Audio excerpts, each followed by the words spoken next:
Welcome back to another episode of Talking That Shit with Skane, brought to you by Treetop Studio, and I'm back.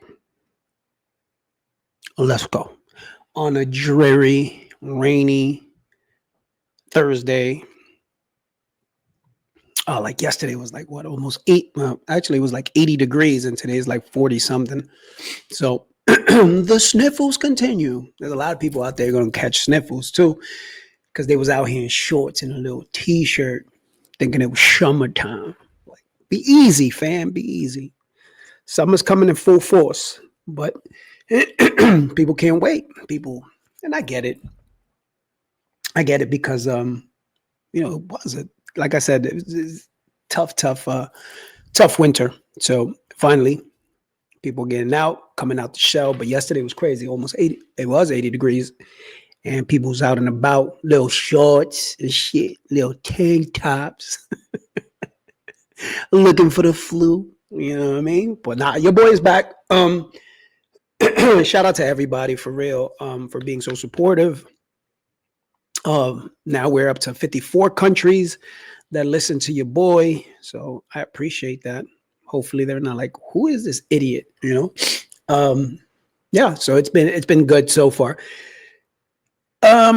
Today's topic it's going to be a little tough one. It's going to be a little tough one, in the fact that there's been something that I've been dealing with for a while, for a long time, and continue to deal with it, and will always have it in the back of my mind. But the reason it came to the forefront was because of a post that I saw. I guess it was a podcast between a dad and his daughter, and they were just going on different topics, but it was like something that he said that really just pulled me, and I was just like, damn, that's crazy. During the conversation, he said, that all his life he's been preparing to live with his daughter. And now he realizes that he also has to prepare her to live without him. And that just brought the man to tears. It got me a little misty eyed. I ain't even gonna lie. So it was one of those topics where they were just having a discussion. His daughter was full blown crying because she's like, that's sad, but that's the reality, right? The reality is, if you have kids, and if you don't have kids and eventually will have kids, that's what you prepare them for. You prepare yourself to live with them and try to show them the right and the wrong. But at the same time, you're preparing them to live without you. Right. And in some cases, I don't know how his relationship with the man, his relationship with his wife, or if he's married. I really don't know what deal is. But in my case, obviously, divorced and stuff like that. So another thing that I had to deal with, you can see I'm still trying to get over this, whatever the hell this is, but this has been a while. But going back to what I was talking about, it was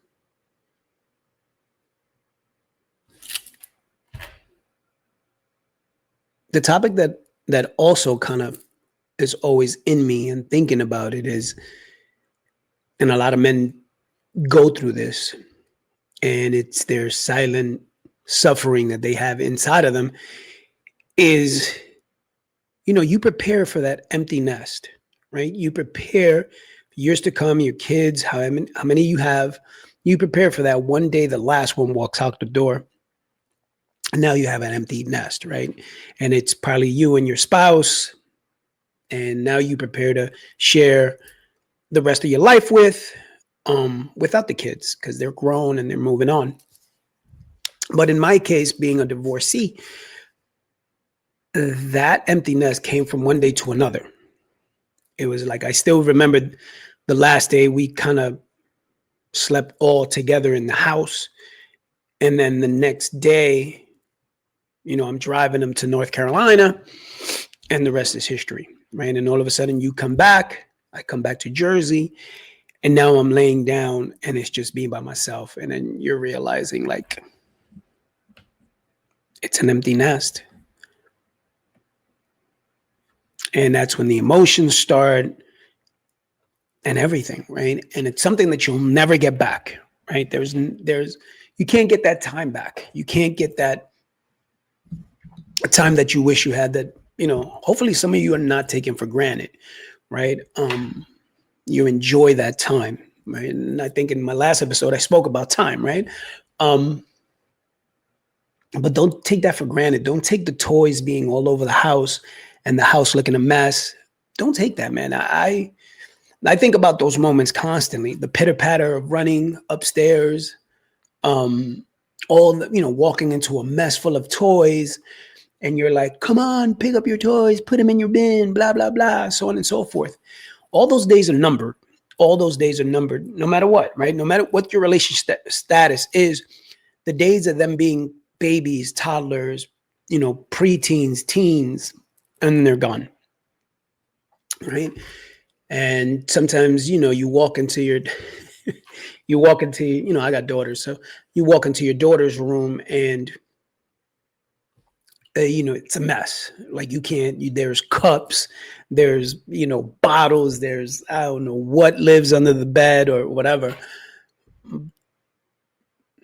But the reality is like, those days will be gone when you just walk in and there's nothing. There's no toys, there's no water bottles, there's no cups. It's just emptiness, and it's just nothing but thoughts and memories. And you kind of wish you can go back in time for that. I mean, I think about it a lot, man. I think about like the times where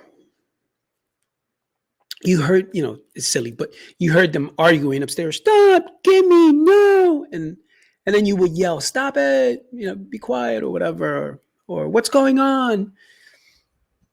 But man, what I would give to sit down on the couch one more time and just to hear those sounds, to hear the arguments, to hear that and just reminisce on that and be like, yeah, this is home. This is what's up. This is what I signed up for. And sometimes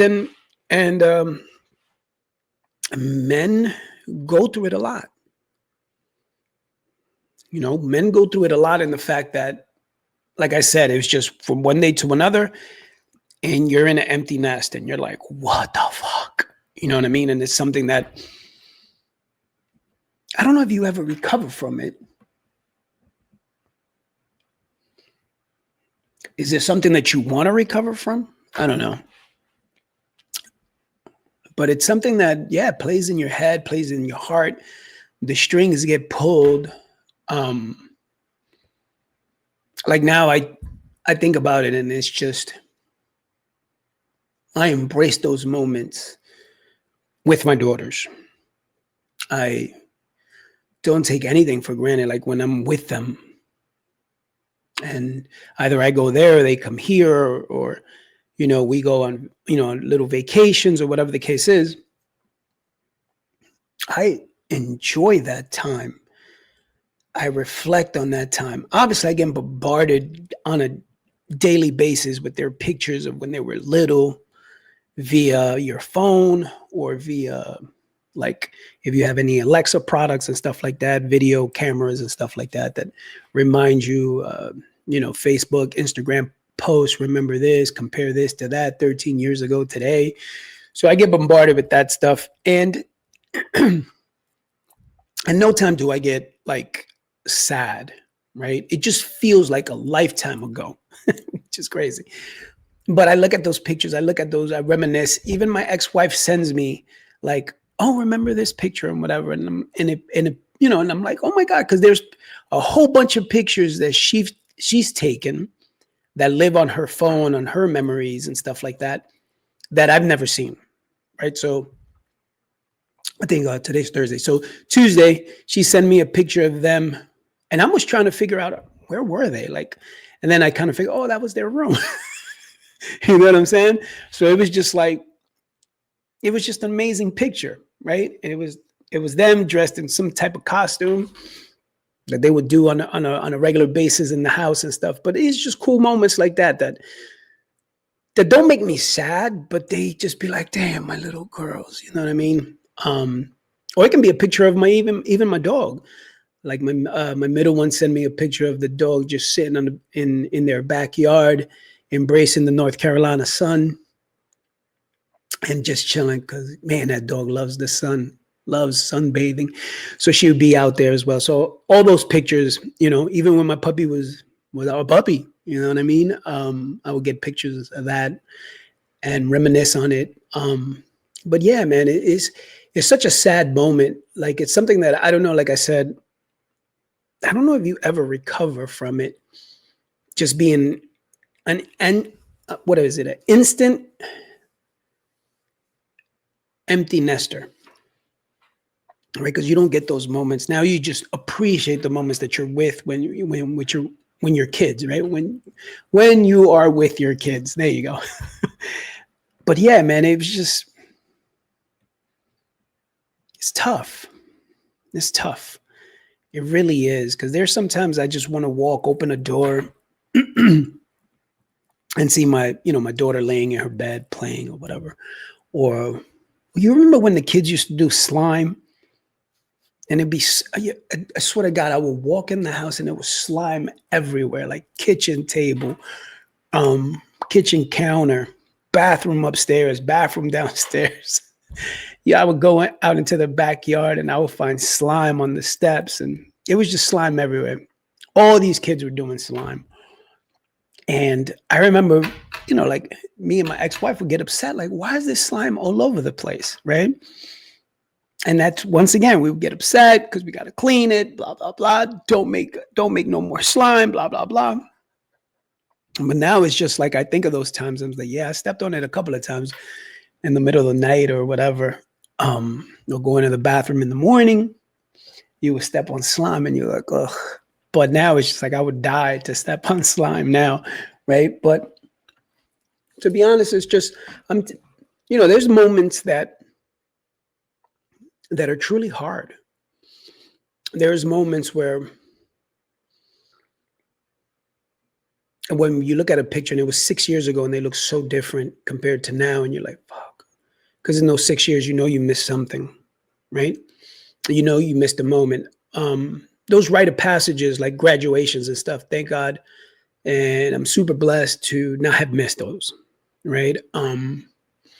Like my daughter driving and getting her driver's license and taking her driving test, the middle one. I was there for that.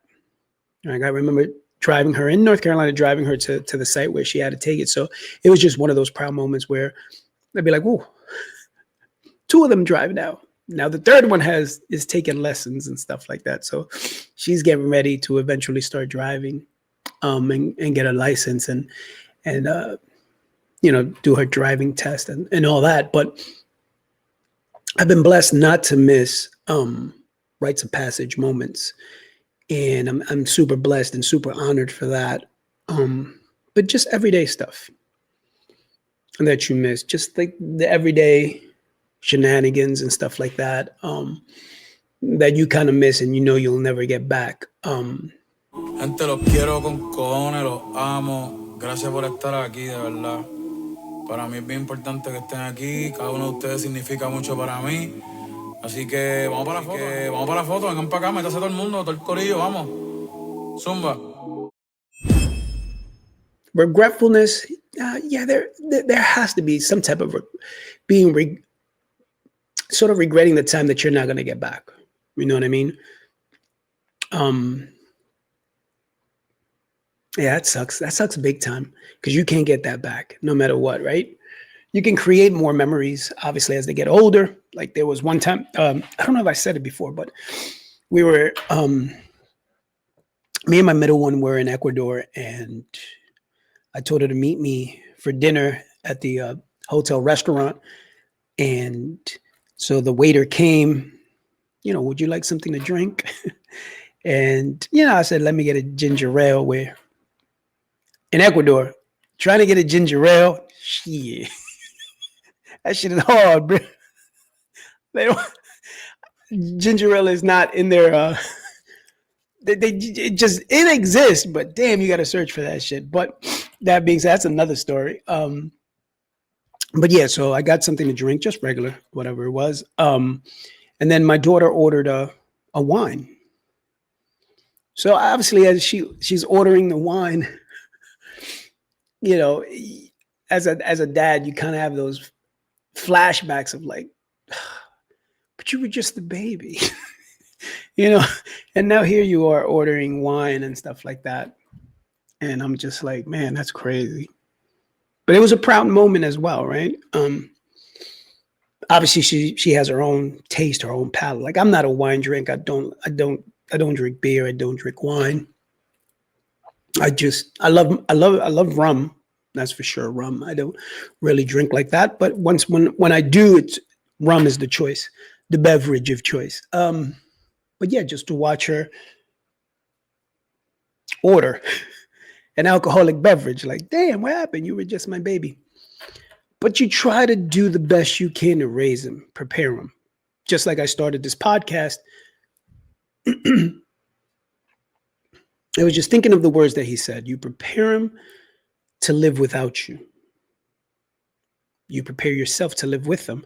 And eventually you got to prepare yourself too to live without them.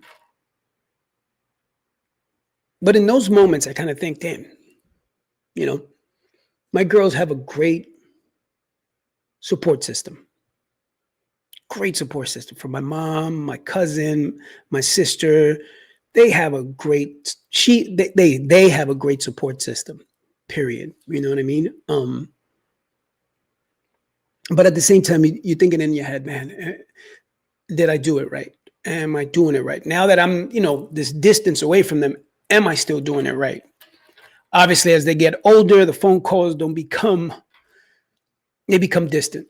And that's the reality, right? I know there was a chart that I saw a long time ago that it was after the age of 18, especially when you don't live with them and stuff like that. But I think it was like after the age of 18, the communication between you and your kids, in this case, my daughters, becomes less and less and less and less and less and less and less, where it becomes maybe you touch base maybe once a week, once a month, so on and so forth. And that becomes sort of sad, right? Because you're like, yo, you went from everyday connection. Hey, how are you? How was school? Blah, blah, blah. To now it's like distance. And now you get a picture. I mean, thank God because of technology, you get pictures and stuff like that. And hey, Papa, how are you? Blah, blah, blah. So on and so forth, which I love all those. And all those, for some reason, happen to fall at the right time when you need like just something. And the universe hears you or feels you and delivers something to you. So, I don't take those for granted either. Any text, any FaceTime call, anything of that sort. But yeah, there was a chart that said after the age of 18, the communication between you and your kids it becomes down, down, down, down, down, down, down, right? And that's tough too, right? But you are preparing them to live without you. Because eventually they'll meet someone, then that person becomes part of their life, and now they have their own life that they have to deal with and stuff like that. And you have your own life, right? You did your best in all aspects, hopefully. And sometimes I still think about it. Am I doing the right thing? Have I done the right thing? Have I prepared them to be successful, to be strong, to be independent, to be dependent when they need to be, right? Yeah.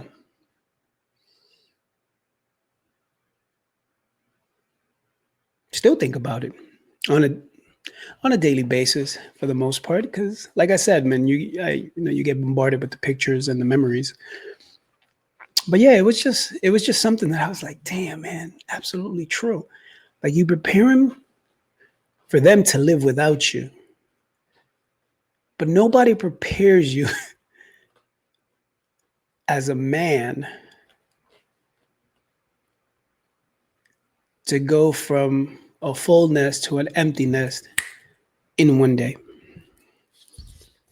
That feeling of just like, fuck, the quiet, which becomes so loud,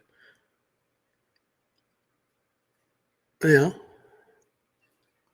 You can never prepare for that. No matter, like, no matter if you knew that your relationship was going to come to an end, it doesn't matter if they lived across the street from me. It's still empty. And that's something that you just can't prepare for. Nobody could prepare you for that. You know what I mean? I'm like I said, I'm glad and I'm blessed, and I pray on it every day that me and my ex-wife have such a good bond that we communicate at least once a week, once every 2 weeks. And it obviously it's about the girls, but it could be a simple, hey, how you doing, how you been, hey, how's everything, so on and so forth. So we still stay connected, which is great, right? um but yeah, nobody can prepare you for that emptiness, and a lot of men struggle with that. And I just wanted to come across and say, hey man, if you're struggling with it, it's understandable. It's understandable. There's ways to seek help through therapy. Hopefully that would be the number one, through therapy, self-help, like a podcast, somebody that you can gravitate to, learn from, someone you can share your bad experience with, your great experience with, your good experience with. But it's a tough feeling. Like I said, nobody prepares you for that. You can't prepare for it.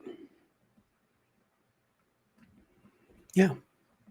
So if you're experiencing those moments, please reach out. Shit, you can send me a DM, and I'll do my best to sort of guide you through that, or try to give you something. But it's tough because you can't get that time back. You can't. You try by creating new memories and engaging and becoming more connected to them, because that time is so valuable. Like when I drive to North Carolina and I have a weekend, maybe a 4-day weekend, 3-day weekend, whatever, we try to bond as much as we can. Even if we're just hanging out, watching some type of movie that we've seen 1,000 times, and we order pizza, whatever. Or one of the best moments is when we're watching something, I kind of look over and I got one on this side, one on the other side, and they both knocked out. They're both asleep. And now I'm the only one watching the movie, but I kind of look both ways, and I take sort of a deep breath and able to exhale and sort of just be in that moment of peace where it was just like, yeah, this is what it's about. This is that feeling that I search for. This is it, that moment, right? Even though one is 15 and one is 19 now, but in a blink of an eye, like boom, when I take that breath, she's 5, she's 9. You know what I'm saying? And I'm like, yeah, they still my little girls, right? Because no matter what they do, you still envision them the way they were when they were little, holding your hand, crossing the street. Like if they didn't see you, they sort of like get a little panicky. They try to reach out for you. Or when they scared, they run to you. And then now, in a way, those feelings prepare you. So when they get older, and then they don't run to you, but they call you because they're going through something, you can say, yeah, I did do my best to prepare you for that moment. But you're still going to go through those emotions. You're still going to go through that worry. You're still going to go through that, not feeling confident. You're still going to go through those moments where you kind of second guess yourself. But at the same time, you'd be like, hey, listen, I went through this. I went through that. I went through this. And it is like right now, like in a moment, I kind of think of my parents when they would try to, put that knowledge into you, but you were a young buck or a young guy, young lady. And you're like, yeah, whatever, man, whatever. And now you kind of think about it like, yeah, they were just trying to prepare me. That's all they were trying to do. And hopefully my girls, in a way will feel the same way, like, hey, OG, man, God, do you, whatever. But at the same time, hopefully that connection and that bond is strong enough that they can sit back and reflect and be like, yeah, my dad tried to do his best. My mom tried to do her best. And that's all you can do. Prepare them, prepare yourself to live with them.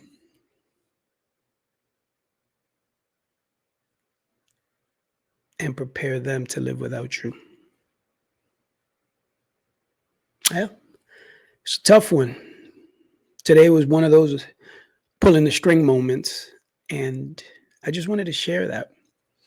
There's no, I got no, this is the solution to life. No.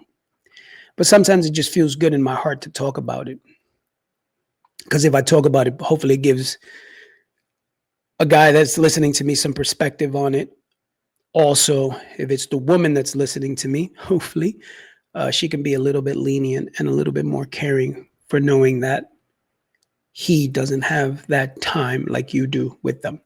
If that's a situation, the kids live with her, most of the time, 99% of the time, it's going to be that, right? I shouldn't say 99%, but it's a high percentage that it's that way. That's all, man. Just be gentle. Just be caring.